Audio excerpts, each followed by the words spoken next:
This video is about Hopping Jalapeno. It's a rated 8 trail, as you can see, in the Robledo Mountains OHV trail system. So if you take the main Robledo Loop trail, you will first pass Presidential Staircase. That'll be off to your right. Then there'll be Big Jim, Bell Pepper, and Hopping Jalapeno is the next one. All three of those drop down to Amatista's Ledges. On the video we put out a week ago, we went down Big Jim first and then came up Amatista's Ledges, and then we came back and picked up Hopping Jalapeno and then drove down back to Amatista's Ledges, and then we went up and took a left off of that to what they call the Amatista's Ledges West Bank. When Hopping Jalapeno drops down into Amatista's Ledges, there's a trail that kicks off shortly thereafter to the left called Habanero Falls. And here is the infamous Habanero Falls, a 10. Woo!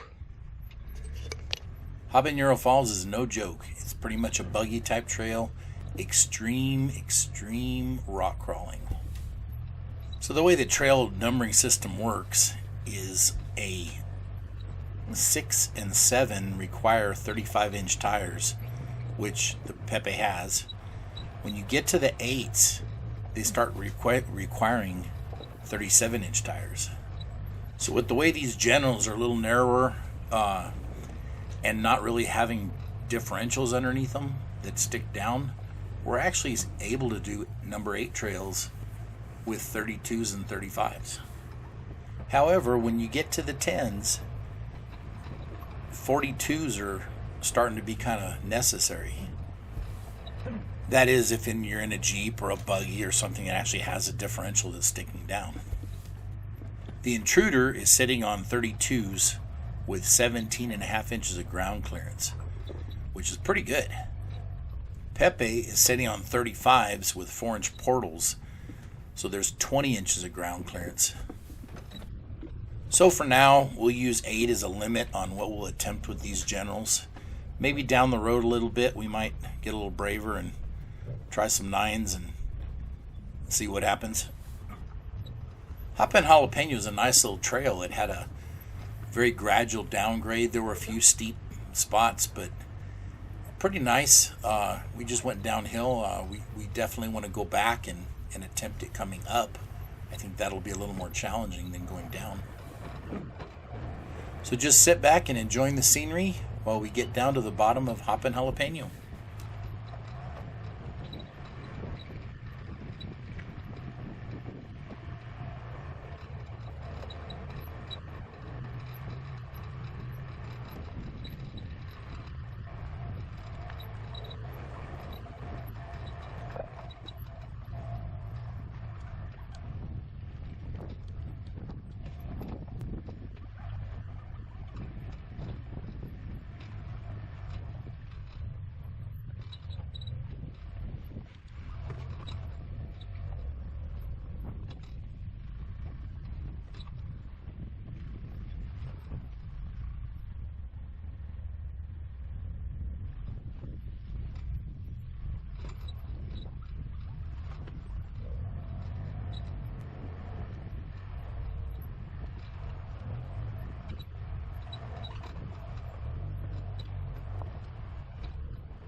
Well, this pretty much finishes up Hopping Jalapeno. I hope you enjoyed the scenery and the ride.